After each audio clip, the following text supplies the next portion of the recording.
we have our latest 2020 NFL mock draft. And the first pick, no surprise, it's Joe Burrow. Tom, talk to me. Well, I'm trying to do things differently this time. We've got less than 2 weeks to go until the NFL draft. I'm trying to mix it up, present some different scenarios on this one, so keep that in mind.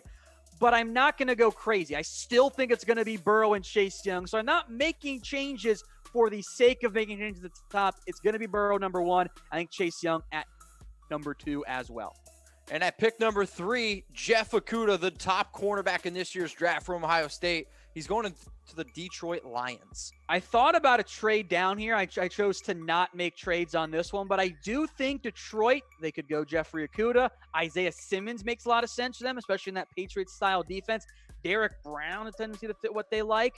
I'm still going to stick with Jeffrey Okudah there, though, at pick number 3. So no changes yet here at the top. I feel pretty good about these, at least in terms of the team fit. Maybe not the order, though, in terms of what pick Okudah goes to Detroit, Mitch. So there's been a lot of news, rumors around some potential NFL draft trades, and one of the teams that always comes up is the Detroit Lions. So will the Lions trade the number 3 overall pick? Type Y for yes, type N for no. I'm going to type my Y for yes. I think they're going to try to. The best case scenario for Detroit is they trade down for, let's say, 5 or 6. They still get Okudah, and they acquire another top 50 pick, be it this year or next year. That'd be a really great haul for Detroit. With the 4th overall pick, you got Isaiah Simmons out of Clemson. And let me just remind you, every single pick that you see come up here on screen, I want you to grade A, B, C, D, or F in the comment section. I've mocked offensive tackle more recently for the Giants, so I went with Isaiah Simmons this time around. So, A, he makes sense for the Giants. I think that they could use a player, and historically speaking, Mitch, Dave Gettleman does prefer the freak athlete at linebacker. So I'm going to go with Simmons here at number 4, but it's down to him and one of those offensive tackles. And we have a quarterback coming off the board. The second one, that's Justin Herbert. Okay, Tom, why Herbert over Tua? We're mixing it up here. The Dolphins, I do believe, like Justin Herbert. I'm not convinced that they like Herbert more than Tua, but if Tua's medical doesn't check out from them, they might have to end up going with Herbert. By the way, I do look forward to the Dolphins fans who have been mad at me for mocking Tua for the past several months, now being upset with me for mixing up and going with Herbert instead. Exactly, because then Tua, his next pick, going to the Chargers here at number 6. The potential fall of Tua is fascinating because if the Chargers and Dolphins pass on him, do the Jags take him at 9? How far does Tua end up falling? So that is going to be, I think, the top storyline for the NFL draft in that first hour or so. Which team takes Tua if he gets past that 5-6 range, because both those teams clearly need franchise guys. Maybe you could see a scenario where the Patriots say, shoot, we got to go up and get our guy. Maybe, of course, they don't want to go that route. But the Tua medical, and it took too long, but we finally got to it, with teams allegedly flunking him on in terms of his physical, which was going to happen because there's no way it wasn't happening. Even if it's real or not, teams would have leaked that. We're finally at that point. So I'm very curious where Tua goes. That's going to have a trickle-down effect for the entire early round of the NFL draft. So we want you to pick a quarterback. You're going to get hit with a YouTube ad break. I want you to scroll on down, and I want you to vote on a quarterback that you would take. Type T for Tua or type H for Justin Herbert. Let's go to pick number 7 here of the Carolina Panthers, Javon Kinlaw, the first defensive tackle off the board. For Kinlaw here at number 7, we've mocked Isaiah Simmons before. We've mocked Derrick Brown. I don't think, though, maybe I'm misremembering, but I don't think that I've mocked Javon Kinlaw before. The whole purpose of this updated mock draft, the mixing it up, the draft can go any number of ways dramatically impacted by one pick. Kinlaw could be that guy because I don't know where teams are at with his knees. If he's fully healthy, he's going to go in the top 10. If he doesn't, he might fall to number 20 overall. So we'll put him in at 7 and see how that impacts the rest of the draft. I do like it, though, for Carolina. They desperately need defensive line help. I think Kinlaw would fit well with Matt. Let's go to pick number 8 here. We got Tristan Wirfs. You got to protect Kyler Murray. You got to protect that offense. I like this pick, Tom. Well, the Cardinals, as it happens to pan out, get first pick of the offensive tackles, and they're looking, I think, for a right tackle right now, maybe someone that could move over to left tackle. That's Tristan Wirfs. He's a freak athlete, great production at Iowa. I am a big fan of his and a very, very good offensive tackle class. The Jacksonville Jags, they're on the clock now. They're going to go Derrick Brown, and I think there's a lot of value here in this pick. I agree. Now, I think Derrick Brown, in terms of his draft range, a little bit less dramatic than, say, compared to Javon Kinlaw. I like him in that 7 to 13 range. Maybe 16 is more of his floor. Think of this as the Marcel Darius placement. The reason why he might go behind Kinlaw, well, simply put, Derrick Brown has some pass rushing concerns. That's a big deal in the NFL, but I think he'll be good enough that it's a worthwhile pick in the top 10, top 15. The Cleveland Browns, they're on the clock. They're going to go offensive tackle Mekhi Becton. Becton can be a left tackle. Now, he is still raw. He does still need time to develop, but you don't find human beings who can move that size, at that size. And that's what Becton is. So I think that the Browns organization will like that from him. They'll like the upside involved there. They're looking for a left tackle. Jack Conklin is that right tackle. So I like Becton's fit at number 10. We're going to go with another offensive tackle here for the New York Jets from Alabama, Jedrick Wills Jr. I was torn between receiver and offensive line. Let's try offensive line this time around, which allows the receiver slide, which could happen in real life in the draft as well. Jedrick Wills was a right tackle for Alabama and played great. Now, of course, there were a couple of slips on his tape. That's okay. It happens to all offensive linemen. No matter what the Jets do, Mitch, they have got to find a way to get help for Sam Darnold. You can go offensive tackle in round 1, come back later on, and focus in on the offensive or on the receiving core after that. So I like Jedrick Wills' fit at number 11. I think long-term, he could also flip to left tackle if needed. Now, for pick number 12, the Las Vegas Raiders, I want you to get your grades in here. Jerry Jeudy. Go. A, B, C, D, or F. A lot of different routes the Raiders could end up going. I think Judy's route running, and Mitch, you've made this point before that Mike Mayock has said he wants someone to make an earlier impact. Judy's route running does give him that higher floor impact in year 1 that I think he's searching for. Now, if you're watching the NFL draft, I want every single person to type me, because let's be real, you're going to watch the NFL draft. And if you're going to watch the NFL draft, and if you're typing me, then watch our channel here, Chat Sports, because we were the #1 most watched draft coverage last year. Click the subscribe button, turn on the notifications. Tom and I, we're going to be live for all 7 rounds. It is like 24 hours of live coverage. You can see our numbers there. We did very, very well. Tom, why should somebody subscribe to Chat Sports and watch our coverage over everyone else's? Well, simplest reason, Mitch, is that we're going to have the picks in. We had the past 2 years before the major networks, and we'll actually talk about all the picks that come in, even beyond day 1 to 2. We'll talk about all the players. The research is being done. We'll keep you covered. And oh, by the way, you haven't seen them yet.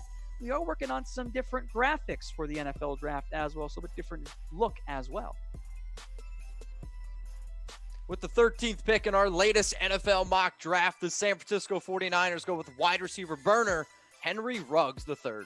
So Judy's off the board, although I think that would be a strong consideration here for San Francisco if he was. That leaves Ruggs and CeeDee Lamb. We haven't really mocked Ruggs going earlier than 15, so we'll do it this time to see how it impacts the rest of the draft. And guess what? It also makes sense for San Francisco. Marquise Goodwin, not great. He's had some highs, but hasn't been consistent enough, battled some injuries in recent years.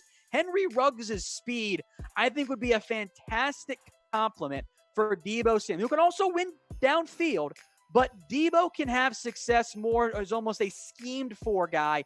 Henry Ruggs is a vertical speed and the ability to take the top off the defense is going to be valued. And although the production wasn't the same as maybe Jerry Jeudy's was, Mitch, Ruggs is a really good receiver as well. So I like Ruggs' fit here for San Francisco. I think Kyle Shanahan would be able to maximize his talent. Totally agree with you, Tom. So who's the better Bama wide receiver type? JJ for Jerry Jeudy or type HR for Henry Ruggs? I will say this, I don't know if you can pick a wrong answer. I don't really think that you can either. If you want someone with maybe a bit of a higher floor, the better route runner, go with Jeudy. If you want a good route runner and speed as well, go with Henry instead. With the 14th pick, the Tampa Bay Buccaneers go Andrew Thomas, offensive tackle out of Georgia. We've mocked Andrew Thomas quite a bit to the Bucs, but there really wasn't a scenario that I liked that involved him coming off the board earlier than this. So I stuck with him to Tampa Bay, and it makes sense. He's a really good tackle, and the Bucs need help there to protect Tom Brady. With the 15th pick, the Denver Broncos, they go with the last, I guess, of the big three wide receivers, CeeDee Lamb. It's an interesting fit. I think Ruggs makes a lot of sense for Denver, but as you see, he's already off the board right now. But CeeDee Lamb and Courtland Sutton, that's some pretty impressive, bigger type of bodies, although Lamb not as big, but he plays bigger than his size. On the outside, could maybe play some slot as well. Sutton and Lamb as a 1-2 punch. Maybe it's a 2-1 punch because I think Lamb might be better than Sutton is. For Drew Lock, that's really intriguing. Let's go now with CJ Henderson, the second cornerback off the board to the Atlanta Falcons. I would not be that surprised if CJ Henderson snuck into the top 10, maybe to a team like Jacksonville. If he doesn't, I think the Falcons are a natural landing spot for him. They desperately need cornerback help. Fills a huge need, and even just based purely on talent, Henderson might be the best guy left at that point. So we're halfway through our first round of our mock draft, and I just want to tell you about this deal. Chatsports.com/NFL draft hat. Finally, the NFL draft, they got it right. They made hats that people actually want to wear. And if you want to wear one of these caps, they're under $40. Your favorite team, go rep them on draft day. So the way that I want this to go down is I want you to go to chatsports.com/NFL draft hat. I want you to get a hat. And then while you're watching us live for all 7 rounds, I want you there repping your team in the comments section and wearing the hat. Can you do that? Go to chatsports.com/NFL draft hat. Let's go to the Cowboys hat. To the Cowboys, K'Lavon Chasen put one on in this mock. This is a near disaster scenario for the Cowboys, and we didn't do it this time around, but it might happen in the real draft. The Cowboys would love to acquire K'Lavon Chasen or CJ Henderson, and if both those guys are off the board, the pickings start to get a little bit thin at that point, and there is the possibility that that does happen. Now, I know they added Aldon Smith and Gregory. Dallas, I think it might approach just the best defensive player left on the board. And in this particular scenario, that's K'Lavon Chasen, who does still need some time to develop, but has all the traits you're searching for in a top-end edge rusher. Let's go now. Pick 18, the Miami Dolphins' second first-round pick, Xavier McKinney, after picking up Justin Herbert. And this, by the way, the McKinney pick was spent on the first round that the Dolphins got as part of the Minkah Fitzpatrick trade. So now they get a versatile replacement safety for Fitzpatrick. Now, I don't think McKinney's as good as Minkah, but can do a lot of the same things of being a free safety, a box safety, and heck, played quite a bit of nickel corner as well for Alabama. He's a good player. Very good player, but I also know that Grant Delpit is also a very good safety, and we've had multiple discussion on who is the better out of these two players, so maybe you can settle a debate. If you think it's Grant Delpit out of LSU, I want you to type D. If you think it's Xavier McKinney out of Bama, I want you to type Bama. Let's go to pick number 19 now for the Las Vegas Raiders. A.J. Terrell, okay, pairing him with his old teammate and Trayvon Mullen. I see you, Tom. Yeah, look, we clearly know that the Raiders love Clemson players, and after you get past the Henderson and the Okudah tier, if you want to call it that, but it's really Okudah and then Henderson, the rest of the group is very muddled. It's unclear who ends up going next. We know that Mike Mayock likes those Clemson players. I think Terrell could end up making some sense for them as a surprise pick at number 19, much like Clelin Ferrell ended up being in round 1 last year. Let's go to now pick 20 for the Jacksonville Jaguars. They're going to go Trayvon Diggs. This is after going and getting Javon Kinlaw at 9. Yeah, again, the cornerback tiering is awkward. It's going to come down to personal preference outside those top 2 guys for the most part. I've seen reports of Diggs' range being on day 2. I've seen him still being a round 1 guy. I do think he fits for what the Jags have historically liked to do and like to target in their cornerback groups, and they need a Jalen Ramsey replacement. So I like Diggs' fit here to Jacksonville at number 20.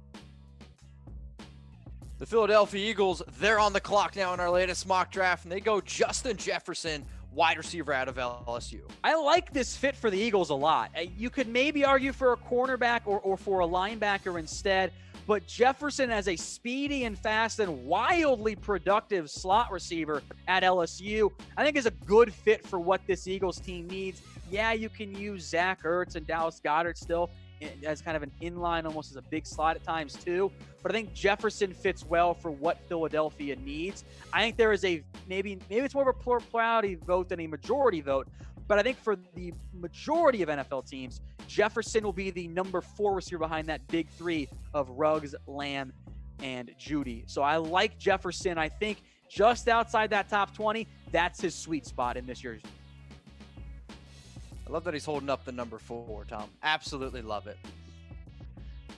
Let's go here to the next pick. We got the Minnesota Vikings with their first pick in the first round. Jeff Gladney, cornerback. A lot of different routes Minnesota could go here. They could go receiver. They could end up going edge rusher. I went cornerback this time around. That is still a significant need for Minnesota. And I try to remember, okay, well, the Patriots are at 23. They probably won't. The Saints, though, at 24, I think they might be more likely to go corner than receiver. So I went corner at number 22. The New England Patriots are going to go quarterback. Jordan Love, the 4th one off the board. I will continue to say this with the Patriots. I have absolutely no idea what they're going to do, but I have mocked A.J. Epinesa quite a bit recently, so I want to say, okay, well, if Epinesa doesn't go 23, who else could the Patriots target? Let's maybe give them a quarterback, and if Jordan Love goes to New England, I think he's going to end up being a success in the NFL. New Orleans, you on the clock. Patrick Queen. I love it. I know a lot of Saints fans probably like this pick. Yeah, I know some Saints fans would love to get Patrick Queen because of the LSU connection. I might prefer Kenneth Murray, but it is a toss-up as to which linebacker ends up going where. If Queen goes to the Saints, I'm not gonna have any issues with that whatsoever. That'd be a strong quality pick. The Vikings, they're on the clock now, pick 25, and if they lose Everson Griffin, which I do expect, I love this pick, Yetur Gross-Matos. All right, different scenarios, different possibilities will happen in the NFL draft, trying to give you guys the biggest variety as possible. We've often gone corner receiver, but Gross-Matos would be a good player for the Vikings. They need more edge help. They lost Everson Griffin. I don't think he ends up coming back. This is the right range for the Penn State edge. We got now Josh Jones, Dolphins' 3rd first-round pick. You got to be able to protect the quarterback. Yeah, they didn't do that with their earlier first-round pick. I wouldn't be surprised if 2 of their first 4 or 5 picks, maybe even 3 of them, ended up being offensive line help. I like Josh Jones' fit in Miami. I love this picture. This is one of the best pictures of all the combine pictures. Isaiah Wilson, he's going to the Seattle Seahawks. My man looks happy. Now, the Seahawks are a historically difficult team to mock for because they never do what they're supposed to do. They weren't supposed to go with a back in 2018, and they did, and it's worked out terribly for them so far. But Isaiah Wilson does fit what they have historically liked in offense linemen. I think he's maybe a bit better of a run blocker than Jermaine Ifedi was, but looking at a big boy on the interior with some fantastic size, held up pretty well in a kind of protected Georgia offensive line. I like Isaiah Wilson. I've heard more buzz. He ends up sneaking into the back end of round 1. If he does, Seattle makes the most sense as a fit for me. Let's go with the 3rd linebacker now off the board. We got, I like this, Kenneth Murray out of Oklahoma. I did think about an edge here, by the way, be it a Josh Uche or Zach Bond potentially for the Ravens. But I think they still need inside linebacker help too. And as a bonus, Kenneth Murray can move downhill pretty well, and he can bring you some interior pressure as an inside linebacker blitzer. So I think that could fit really well for Baltimore. So who's the better linebacker? I know we always have a debate here on Chat Sports. When we used to be together in the studio, we would do the same thing. So help us settle this. Type Q for Patrick Queen out of LSU, or I want you to type K for Kenneth Murray out of Oklahoma. Throw it in the comment section below. The next pick here, we got Christian Fulton out of LSU. He's going to the Titans at pick 29. I have not done a great job of presenting this scenario outside of discussing other people's mock drafts, and I want to make it clear. There is a real chance that Christian Fulton does not go in round 1. Frankly, I don't get it. I think he's a great player. He's actually my number 2 corner. I think he's really good.